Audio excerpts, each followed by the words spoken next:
vamos a estar hablando de 4 episodios absurdos de nuestra práctica constitucional. El primero, década de 1920.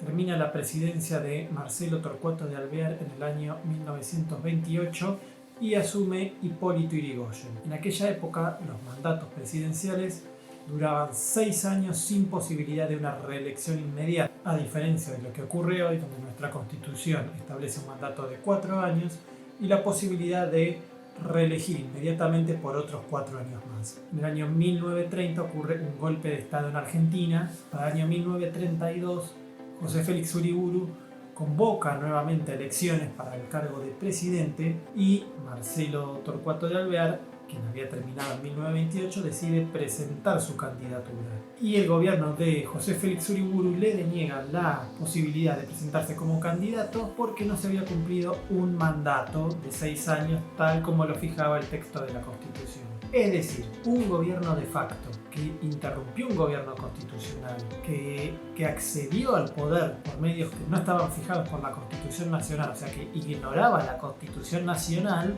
no dejaba a Marcelo Torcuato de Alvear presentarse porque no lo permitía la Constitución. El segundo caso nos lleva a la década del 40.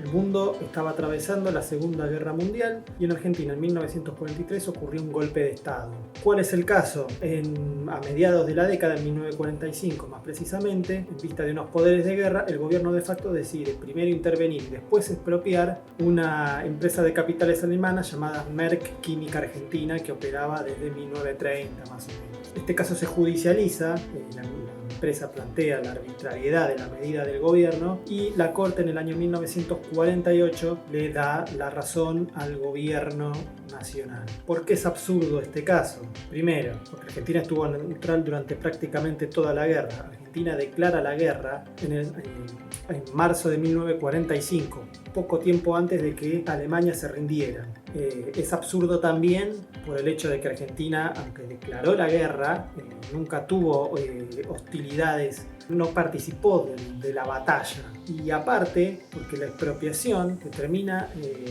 resolviendo una vez que Alemania ya se había rendido, una vez que ya Hitler se había suicidado, o sea, realmente la guerra había terminado y Argentina prácticamente no había participado y la expropiación se hizo con posterioridad a la guerra, una cuestión absurda. Y de hecho el fallo en algunos de sus párrafos es bastante insólito, porque en un momento, por ejemplo, dice que la realidad de la vida obliga a reinterpretar el derecho. Y la realidad de la vida era que no hubo combate entre Argentina y Alemania, que Argentina se mantuvo neutral y que la expropiación fue posterior a la rendición incondicional de Alemania. En fin, fallo Merck Química, un clásico del derecho constitucional que lo ve cualquier estudiante de abogacía. El tercer episodio absurdo de nuestra práctica constitucional ya nos remonta a la época de Frondizi, a la presidencia de Frondizi, que se puso en marcha el conocido Plan Conintes. ¿Cómo se instrumentó el Plan Conintes? Primero hubo una declaración de estado de sitio secreta, después se puso en marcha de modo secreto el Plan Conintes, todo esto en el año 1958, y para 1960 se dictan unos decretos que hacen pública la situación. El hecho absurdo está en la declaración del estado de sitio. ¿Por qué? Para que se entienda. El estado de sitio es un instituto de emergencia que fija nuestra Constitución Nacional. ¿En qué caso se puede declarar estado de sitio? En 2 supuestos: conmoción interior y ataque exterior. Esto es lo que dice la Constitución. En el caso de ataque exterior lo declara el presidente con acuerdo del Senado. Y en el caso de conmoción interior lo declara el Congreso.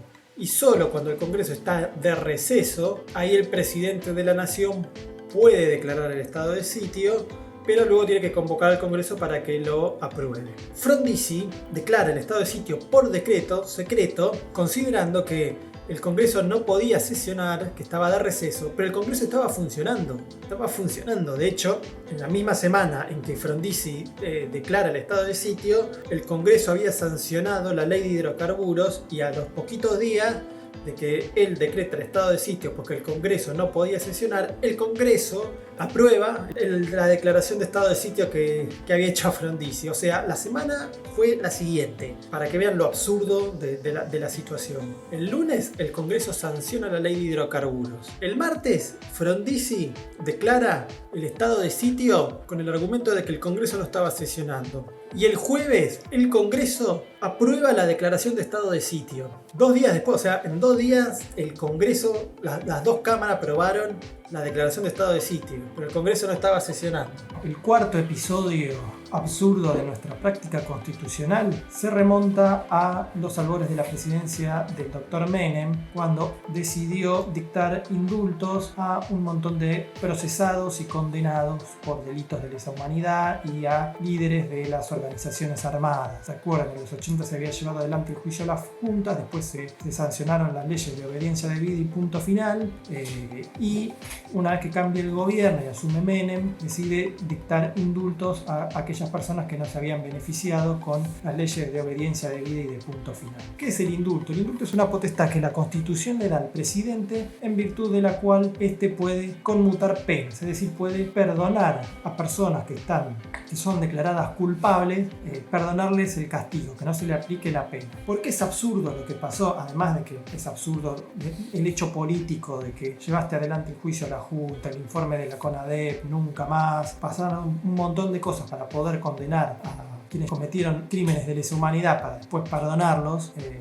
y además de que el indulto no es una figura que estuviera pensada como para perdonar del castigo a gente que actuó con semejante nivel de criminalidad, sino que se le aplicó a personas que estaban procesadas. Es decir, que desde el punto de vista legal, desde el punto de vista de la ley y la Constitución, esa gente todavía seguía siendo inocente, porque legalmente uno es inocente hasta que haya un fallo firme. Es decir, que el doctor Menem perdonó por delitos que técnicamente todavía no eran culpables. En fin, con esto terminamos los 4 episodios absurdos de nuestra práctica constitucional. Espero que les haya gustado y nos vemos en el próximo video.